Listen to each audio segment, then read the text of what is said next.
un cours de machiniste en 80 à l'École des métiers sur la rue Hochelaga. Puis j'ai été là 12 mois, de 4 heures à 11 heures le soir. Puis j'ai appris le métier de machiniste. J'ai mon diplôme, tout, là. là. Puis j'avais trouvé une job de machiniste. Tu te rappelles-tu de ça? Ménasco. Je faisais des trains d'atterrissage. C'était où, ça? C'était à Ville-Saint-Laurent, tout près de chez Bombardier, qu'on appelait Canada Air dans le temps.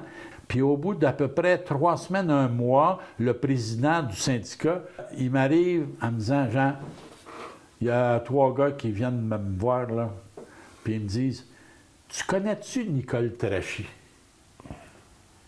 Là, j'ai dit, c'est quoi l'idée, là? Bien, il voulait juste pas nommer ton nom, mais il voulait que je fasse l'association. C'était 3 gars de la GRC, puis le lendemain, j'ai été congédié.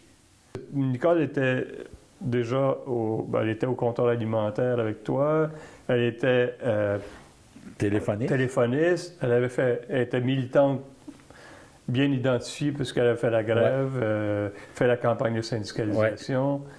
Et là, tu as été congédié.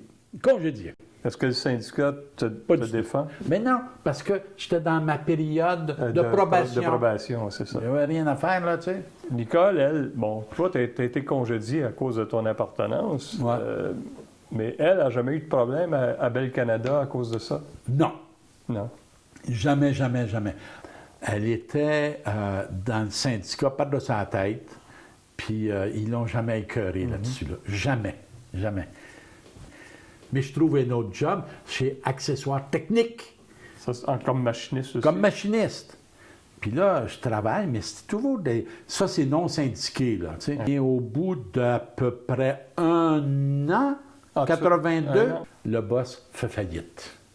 Puis là, on n'a rien, là, tu sais, là. Là, je perds ma job. C'est de rien à nouveau. Puis... Rappelle-toi qu'en 81, c'est la crise, là. Oui, la grande crise. Grande crise, là. Puis, je me rappelle qu'il y avait 4000 machinistes sur le grand territoire métropolitain qui avaient été congédiés. Et là, j'ai suivi des cours au Cégep du Vieux-Montréal le soir pour m'habituer au contrôle numérique. Parce que là, moi, je travaillais là, sur des machines-outils manuelles. Mais en 81, là, ça se développe, là. Ça se développe, puis vite à part ça, là.